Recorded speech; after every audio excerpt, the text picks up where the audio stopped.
YONO SBI app நீங்க open பண்ணி use பண்ணலாம் அப்படின்னு வந்து பாப்பீங்க. அப்போ வந்து ஆப்ல நீங்க வந்து எம்பின் போட்டதுமே இந்த மாதிரி ஒரு எரர் வந்து வரும். இந்த மாதிரி வரப்ப பாத்தீங்கன்னா நீங்க வந்து ஆப் வந்து யூஸ் பண்ண முடியாது.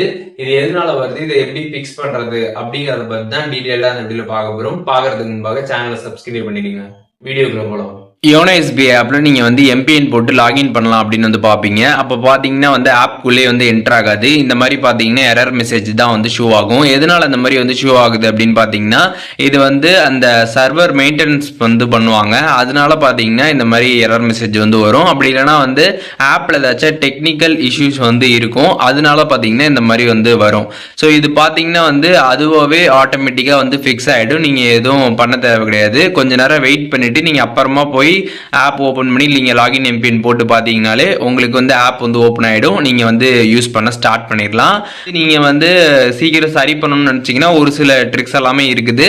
அதெல்லாம் இப்போ நான் வந்து சொல்றேன். அதை நீங்க ஃபாலோ பண்றது மூலியமாக மேபி இது ஃபிக்ஸ் ஆகிறதுக்கு வாய்ப்பு இருக்குது. அப்படி ஃபிக்ஸ் ஆகல அப்படின்னா நீங்க கொஞ்ச நேரம் வெயிட் பண்ணி அதுக்கப்புறம் பாத்தீங்கன்னா நீங்க வந்து யூஸ் பண்ணிக்கலாம். அது என்ன ட்ரிக் அப்படிங்கிறத பார்க்கலாம். ஜஸ்ட் நீங்க யோனோ எஸ்பிஐ ஆப்பை உங்க மொபைல்ல வந்து நீங்க லாங் பிரஸ் பண்ணுங்க. இந்த மாதிரி நீங்க லாங் பிரஸ் பண்ணதுமே பாத்தீங்கன்னா இந்த மாதிரி ஆப் இன்ஃபோ அப்படின்ற ஆப்ஷன் வந்து காட்டும். அப்படி இல்லைன்னா ஐ பட்டன் மாதிரி வந்து ஷோ ஆகும். அதை நீங்க கிளிக் பண்ணிடுங்க. கிளிக் பண்ணிட்டு அதுல வந்து ஸ்டோரேஜ் ஆப்ஷன் கொடுத்துருப்பாங்க. அதை கிளிக் பண்ணி அதுல வந்து கேட்ச் டேட்டாவை மட்டும் பாத்தீங்கன்னா நீங்க வந்து கிளியர் பண்ணிடுங்க. ஒன்ஸ் கேட்ச் டேட்டா மட்டும் கிளியர் பண்ணிட்டு அதுக்கப்புறம் நீங்க ஆப் வந்து யூஸ் பண்ணி பாருங்க. உங்களுக்கு பாத்தீங்கன்னா ஆப் வந்து கரெக்டா வந்து ஓப்பன் ஆயிடும். அப்படி கேட்ச் டேட்டா கிளியர் ஆயுமே உங்களுக்கு வந்து வரல அப்படின்னா நீங்க வந்து ஆப்பை வந்து 4 ஸ்டாப் வந்து பண்ணி பார்க்கலாம். 4 ஸ்டாப்ன்ற ஆப்ஷன் இருக்கும். அதை கிளிக் பண்ணி 4 ஸ்டாப் வந்து பண்ணி பாருங்க. அண்ட் அதுக்கப்புறம் பாத்தீங்கன்னா இந்த மாதிரி ப்ராப்ளம் வந்து இன்டர்நெட் கனெக்ஷன் வந்து சரியா இல்லாதனால கூட சில நேரத்தில் வந்து வரலாம். அதனால வந்து உங்களோட இன்டர்நெட் கனெக்ஷனை நீங்க வந்து ஆஃப் பண்ணிட்டு அதுக்கப்புறம் திருப்பி ஆன் பண்ணி அதுக்கப்புறம் நீங்க லாகின் பண்ணி பாருங்க. உங்களுக்கு சக்சஸ்ஃபுல்லா வந்து லாகின் வந்து ஆகும். அதனால அந்த மாதிரி நீங்க ட்ரை பண்ணி பார்க்கலாம்.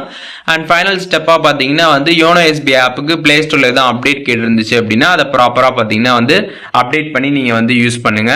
ஸோ இந்த ஒரு ப்ராப்ளமை பொறுத்தளவுக்கு பார்த்தீங்கன்னா வந்து ஒரு டெக்னிக்கல் இஷ்யூ தான். அப்படி இல்லைனா வந்து சர்வர் மெயின்டெனன்ஸ்னால வரக்கூடிய ஒரு எரர் தான். ஸோ இது வந்து ஆட்டோமேட்டிக்காகவே வந்து ஃபிக்ஸ் ஆகிடும். இப்போ நான் சொன்ன ஸ்டெப்ஸ் எல்லாம் நீங்கள் ட்ரை பண்ணி பாருங்கள். அந்த ட்ரை பண்ணி எதுவும் ஒர்க் ஆகலை அப்படின்னா நீங்கள் கொஞ்ச நேரம் வெயிட் பண்ணுங்கள். அதுக்கப்புறம் ஆட்டோமேட்டிக்காக ஃபிக்ஸ் ஆகிடும். அதுக்கப்புறம் நீங்கள் லாகின் எம்பின் போட்டு உங்களோட ஆப்பை நீங்கள் வந்து யூஸ் பண்ணிக்கலாம். ஸோ இப்போ எப்படி வந்துட்டு இந்த ப்ராப்ளம் வந்து ஃபிக்ஸ் பண்ணுறது, எதனால் வருது அப்படிங்கிற டீட்டெயில்ஸ்லாம் தெரிஞ்சிருப்பீங்க. இதில் எதுவும் டவுட் இருந்துச்சு அப்படின்னா கமெண்ட்ஸில் மென்ஷன் பண்ணுங்கள். நான் எல்லாருக்குமே ரிப்ளை பண்றேன்.